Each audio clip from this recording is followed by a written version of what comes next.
Good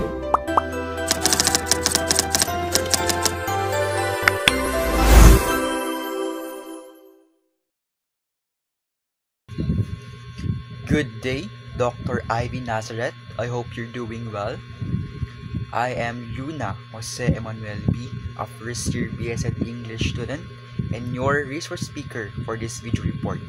So I will be discussing three important topics in grammar and sentence construction: the elements of sentence structure, the sentence types, and the structural classification of sentences. So join me as we explore these concepts and see how they work together to create clear, meaningful, and grammatically correct sentences. So without further ado, let's begin the presentation. Okay, now let's begin with the subject. Okay, so the subject is the main person, thing, or idea that a sentence talks about. It is usually found at the beginning of a sentence and tells us who or what is doing the action or being described. Okay, so without a subject, we wouldn't know who or what the sentence is about. Okay, for example, in a sentence, Anna bakes cakes. So the subject is Anna because she is the one doing the action, which is of baking the cake. So without Anna, the sentence would feel incomplete. Okay, so there are three types of subjects that we need to understand, and it includes the simple subject, compound subject, and complete subject. Okay, so the simple subject is just the main word. Okay, the main word in a subject part of the sentence. It doesn't include any adjectives or extra information. Okay, for example, in the sentence, a lovely boy is playing with his mother. Okay, the simple subject is the boy, even though the full subject is a lovely boy. The main word we are really talking about is only the boy. Okay, so next we have the compound subject. A compound subject means there are two or more subjects doing the same action in the sentence. Okay, so these subjects are usually joined by words like and, or. Okay, for example, in a sentence, a lovely boy and his mother are in the house. Okay, so the compound subject is a lovely boy and his mother. Okay, so both the boy and his mother are doing the same action. So they are in the house. Okay, lastly, we have the complete subject. This includes all the words that describe or add information to the subject. So for example, in the sentence, a new generation tablet was launched yesterday. So the complete subject is a new generation tablet because it includes all the words that tell us exactly what was launched. Okay, so again, to review, the simple subject is just the main noun. Okay, while the compound subject includes more than one subject doing the same action, and the complete subject is the full group of words that tell who or what the sentence is about. Okay, now let's move on to the second element of sentence structure, which is the verb. So the verb is also called the predicate. It tells us what the subject does or what state the subject is in. Okay, in simple terms, the verb shows the action or the condition of the subject. Okay, so for example, in the sentence, the dog sleeps. So the word sleeps is the verb because it tells us what the dog is doing. Okay, in she cooked adobo, the verb cook tells us what she did. She cooked adobo. So in they laugh loudly, the verb laugh shows the action performed by the subject. Okay, so there are two kinds of verbs we should focus on: the transitive and intransitive verb. Okay, so a transitive verb is a verb that needs a direct object to complete its meaning. The action of the verb goes to someone or something. So let's take this example. Okay, so they watched the movie last night. So the verb here is watched, okay? And the direct object is the movie. So if we only say they watch, of course, the sentence feels incomplete. So we need to know what they watched. And that's why the object, the movie, is important. So the action is passed on to something, which is the movie. So the verb watched is transitive. Okay. On the other hand, an intransitive verb does not need a direct object. Okay, so the action stays with the subject and doesn't pass on to anything. So for example, the baby cried loudly. The verb cried is intransitive. Why? Because the sentence makes sense on its own. The baby cried, and that's complete. Loudly just tells us how the baby cried. So it's an adverb. But there's no object receiving the action. Okay? So no one or nothing was cried. So we call it intransitive. So to make it easy, if the verb needs an object, it's transitive. If the verb doesn't need an object, it's intransitive. So that's it. So next, we have the object, which is the third element of sentence structure. So here, the object is a word or group of words that receives the action from the verb. Okay, so in other words, when the subject does something, the object is the person or thing that gets affected by that action. Okay, so there are two kinds of objects: the direct object and the indirect object. Okay, so let's start with the direct object. So a direct object is the one that receives the action of the verb directly. So it answers the question what or whom after the verb. So for example, she reads a book. So in this sentence, the verb is reads and the direct object is a book. Why? Because the book is what she reads. The action of reading is done to the book.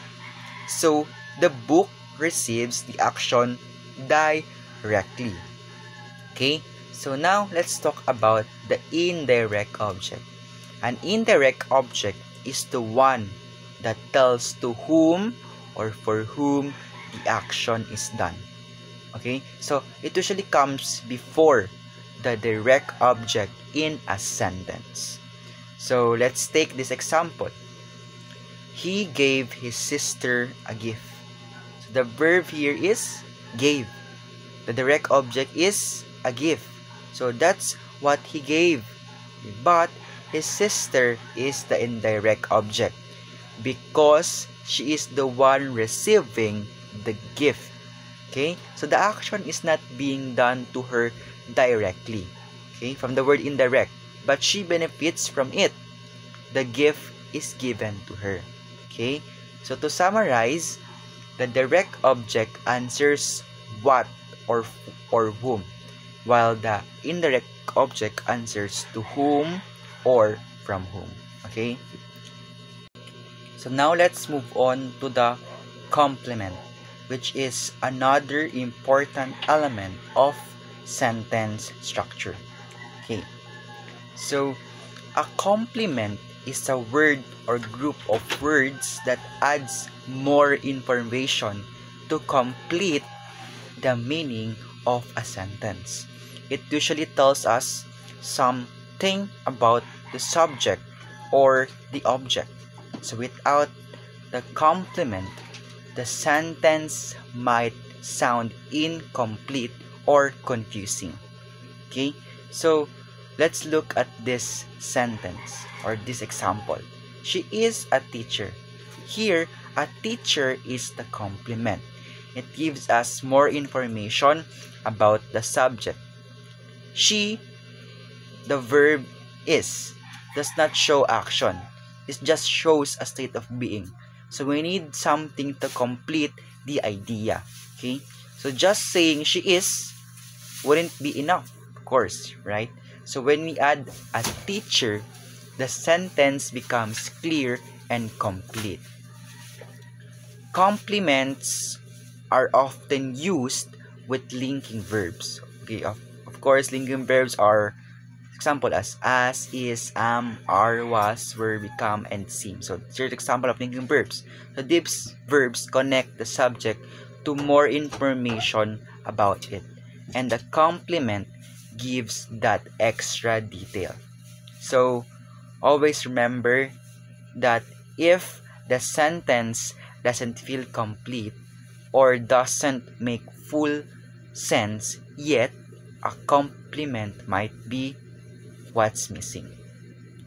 So finally, let's talk about the fifth element of sentence structure, the adjunct, also known as the adverbial. Okay, so an adjunct is a part of the sentence that gives us extra information. It tells us when, where, how, why, or how often something happens. Unlike the subject, verb, or object, the adjunct is not required to complete the basic meaning of a sentence. That means the sentence can still make sense even without it. But when we add an adjunct, it becomes more detailed and interesting. For example, in the sentence, they laughed loudly at the joke. So the word loudly is the adjunct. It tells us how they laughed. Even if we just say they laughed, the sentence is already complete. But when we add loudly, it gives us a clearer picture of the action. Adjuncts can also tell us when something happened, like in she arrived yesterday, or were like in the kids played outside. So they can also show why something happened. He left cleared because he was tired. So these details help make our sentence more specific and more meaningful.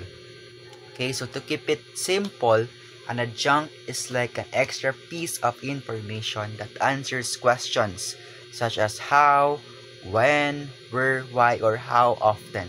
It helps the listener or reader understands the situation better, but it's not necessary for the sentence to be grammatically correct. Okay? That's it for the elements of sentence structure. So let's now proceed to another topic for our video report. Okay, now we're done discussing the elements of sentence structure. So let us proceed the sentence types. Okay? So in English, there are 4 main types of sentences, and each one has a different purpose. So these types helps us understand what the speaker or writer is trying to do, whether they're making a statement, asking something, giving a command, or showing strong emotion. Okay. The first type is the declarative sentence. A declarative sentence is used when we want to state a fact or share an opinion. It is the most common type of sentence, and it always ends with a period. Okay, for example, the sun rises in the east. So in this sentence, the speaker is simply sharing a fact. So there is no question or command, just a clear statement. Declarative sentences helps us express ideas, share information, or tell something to someone. So next is the interrogative sentence. This type of sentence is used to ask a question, and it always ends with a question mark. For example, do you like reading books? So the speaker here wants to know something and is expecting an answer. Okay, so interrogative sentence often begin with words like what, where, when, why, or how, helping verbs like do, does, is, are, and so on. Okay, so the third type is the imperative sentence.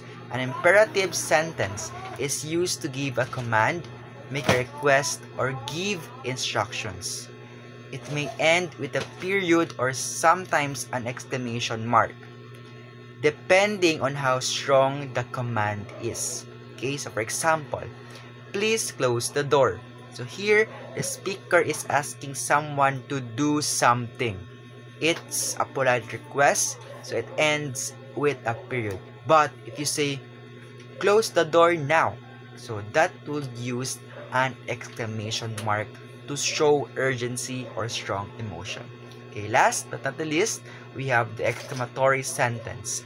An exclamatory sentence is used to show strong emotion such as excitement, surprise, anger, or joy. So these sentences always end with an exclamation mark. For example, what a beautiful view.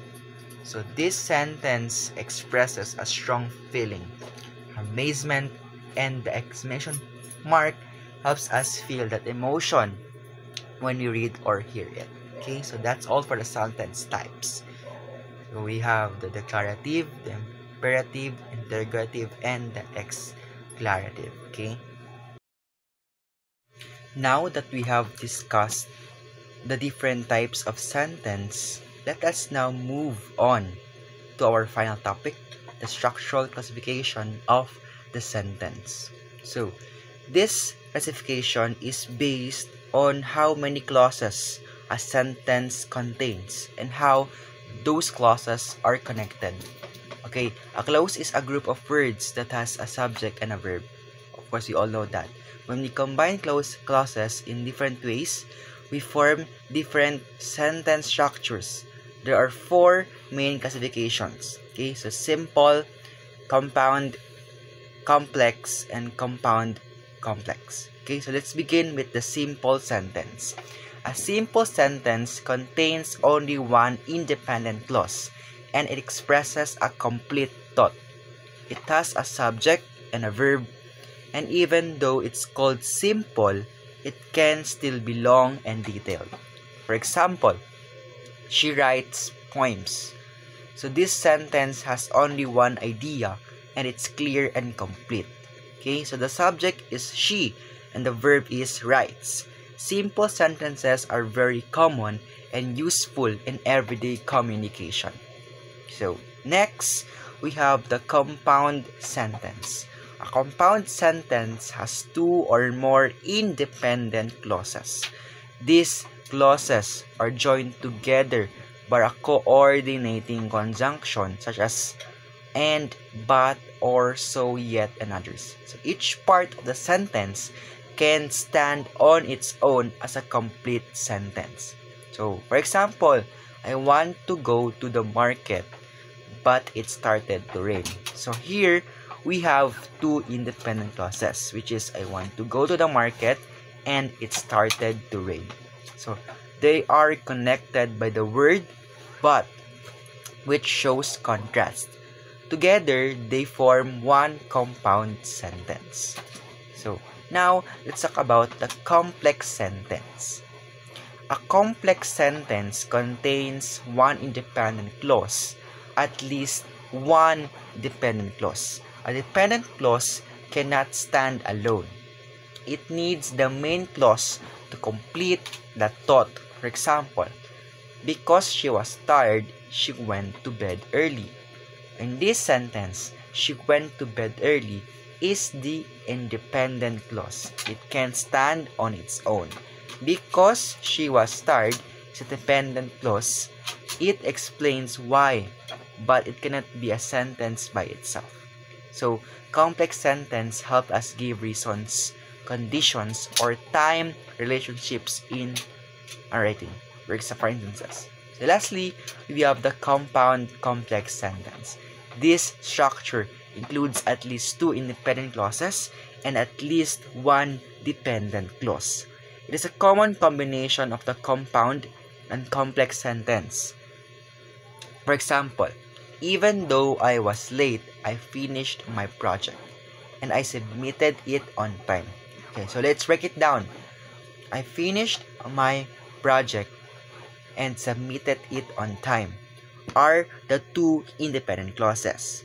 Okay, the even though I was late is the independent clause. So all three clauses work together to form a compound complex sentence which allows the speaker to express detailed ideas and relationships between events.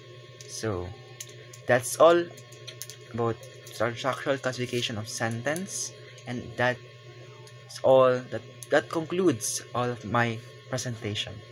So I hope I delivered it clearly.